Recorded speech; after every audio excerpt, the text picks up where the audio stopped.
ये तो हम सभी जानते हैं कि कैसे पाकिस्तान आईएमएफ के कर्ज तले दबता ही जा रहा है, साथ ही वहाँ की आर्थिक हालात भी बद से बदतर होते जा रहे हैं और वहाँ पर महंगाई भी आसमान छू रही, जिसको देखकर हम अब ये कह सकते हैं कि जहाँ एक तरफ पाकिस्तान के एक हाथ में न्यूक्लियर ताकत है, तो वहीं दूसरी तरफ उसके दूसरे हाथ में भीख मांगने के लिए एक कटोरा है। हालात ये है कि अब आईएमएफ भी उसे कर्ज देने को तैयार नहीं है। हालांकि अब आईएमएफ ने पाकिस्तान के सामने कुछ शर्तें रखी हैं, जिसे पूरा करने में पाकिस्तान के प्रधानमंत्री शहबाज शरीफ को काफ़ी मुश्किलों का सामना करना पड़ रहा है।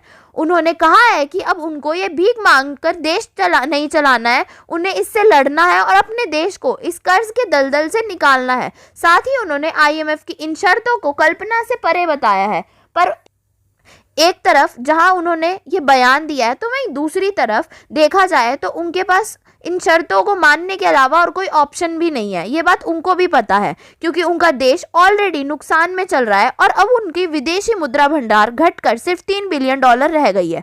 मीडिया रिपोर्ट के मुताबिक अंतर्राष्ट्रीय मुद्रा कोष यानी आईएमएफ ने पाकिस्तान के सामने 7 शर्तें रख दी हैं, जिससे मानने से पाकिस्तानी सरकार आनाकानी कर रही है। अब बात करते हैं कि आखिर आईएमएफ ने क्या शर्तें रख दी हैं जिसे पाकिस्तान सरकार मानने से पीछे हट रही है। दरअसल आईएमएफ ने बिजली सब्सिडी वापस लेना, गैस की कीमतों को अंतर्राष्ट्रीय बाजार से जोड़ना, फ्री फ्लोटिंग डॉलर जैसी शर्तें रखी हैं। साथ ही आईएमएफ ने पाकिस्तान के लिए सकल घरेलू उत्पाद यानी जीडीपी के 1% के बराबर करीब 900 अरब रुपए का बड़ा राजकोषीय घाटा तय किया है। लेकिन अगर पाकिस्तान ऐसा करता है और इन शर्तों को मानता है तो उनके देश में महंगाई में 70 से 80% का इजाफा हो जाएगा। इससे तेल से लेकर आटे तक के दाम बेतरतीब तरीके से बढ़ जाएंगे। आईएमएफ ने रक्षा बजट को घटाने की शर्त भी रखी है। साथ ही एक्साइज ड्यूटी को बढ़ाना, बैंक्स की इंटरनेशनल करेंसी पर टैक्स लगाना, सॉफ्ट ड्रिंक्स पर एक्साइज ड्यूटी बढ़ाना, प्रॉपर्टी को खरीदने बेचने में एडवांस टैक्स लगाना,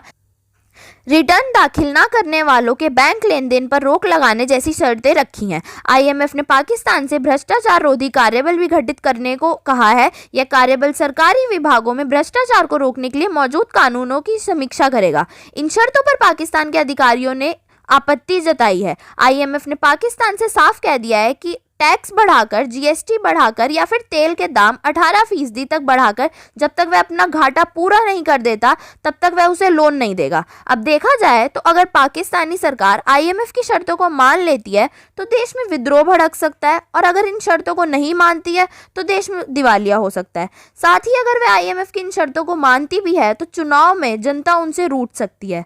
वहीं पाकिस्तान के व्यापारियों ने भी इन शर्तों और सरकार के खिलाफ 13 फरवरी से आंदोलन की चेतावनी दी है। गौरतलब है कि इतनी मुश्किलों के बावजूद भी पाकिस्तान अपनी हरकतों से बाज नहीं आ रहा है। पीएम शहबाज शरीफ ने पीओके में एक बयान दिया है जिसमें उन्होंने कहा है कि पाकिस्तान एक न्यूक्लियर ताकत है और भारत उनके देश पर बुरी नजर नहीं डाल सकता है। अगर वो ऐसा करता है तो वह उसे पैरों तले कुचलने में सक्षम है। इतना ही नहीं, वह कश्मीर मुद्दा भी नहीं भूले। उन्होंने कश्मीर मुद्दे पर कहा है कि पाकिस्तान ने हमेशा ही यूनाइटेड नेशंस के थ्रू कश्मीर मुद्दे को शांति से सॉल्व करने की राह अपनाई है। अब देखना ये होगा कि आखिर पाकिस्तान ये शर्तें मानता है या नहीं।